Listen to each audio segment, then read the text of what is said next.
Everybody, it's Laura, and today we are going to be looking at the Catrice HD Liquid Foundation.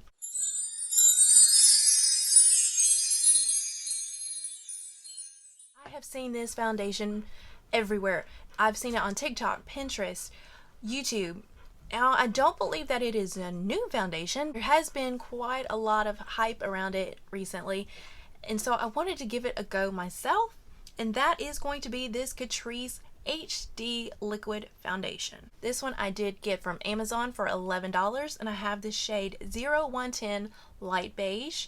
That is what I'm wearing today. I will say that when I first purchased this one, it was pretty much a perfect skin match, but I have since recently been in the sun, so I do want to go up a little bit next time I purchase this and try a little bit of a darker shade. One of the big things I like about this one is that it seems to have a little bit of an olive undertone rather than just straight yellow or pink. It has a little bit more of a neutral to olive undertone. Now, there are 26 shades available on this line. Let's look at some of the claims of this foundation. It says that it is ultra lightweight, has high coverage, a natural finish, that it will mattify the skin, even complexion for 24 hours, it is cruelty-free, it's vegan and gluten-free, alcohol-free, along with being oil and paraben-free.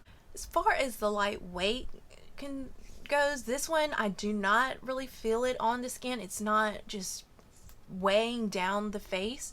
I totally agree with that claim. High coverage, to me it has more of a little bit of medium coverage. It definitely does even out your skin tone. I agree with that wholeheartedly. Now that we've looked at some of the claims, let's jump into the ingredients. It does have dimethicone, which is going to be your barrier to keep your moisture and hydration locked into your skin. It does contain talc, has glycerin, which is going to be your humectant, kind of bringing some of that hydration into the skin.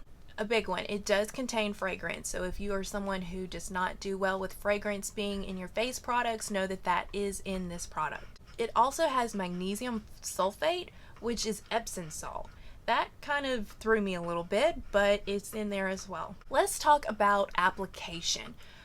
For this foundation, I've found that a little bit goes a long way. I had no problems blending it out. Once it was on the skin, I was able to just kind of blend it and put it where I needed it. As far as the appearance, again, I think this one has a little bit more medium coverage. I don't find that it covers everything on my face, but I do think that it is a thicker formula. I think that this formula can catch on to dryness or any kind of patchiness that you have on your face.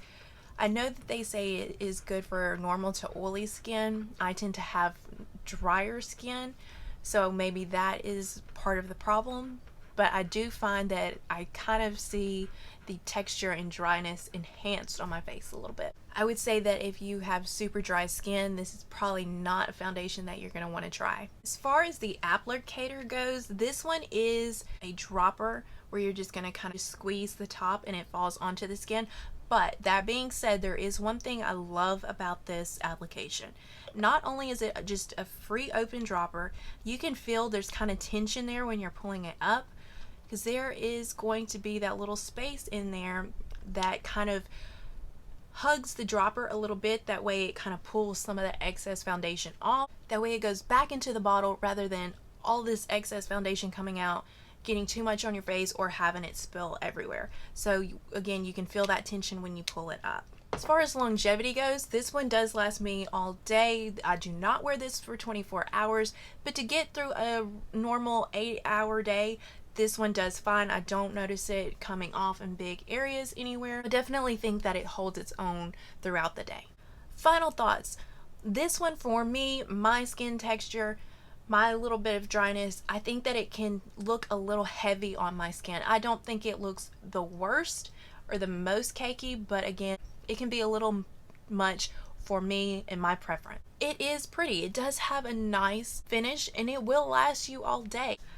Again, I would repurchase this one. I do want to get a different shade, but overall thoughts, I think it's okay. It's not the worst I've ever tried, but it's definitely not my favorite right now either. It's kind of a perfect medium for me.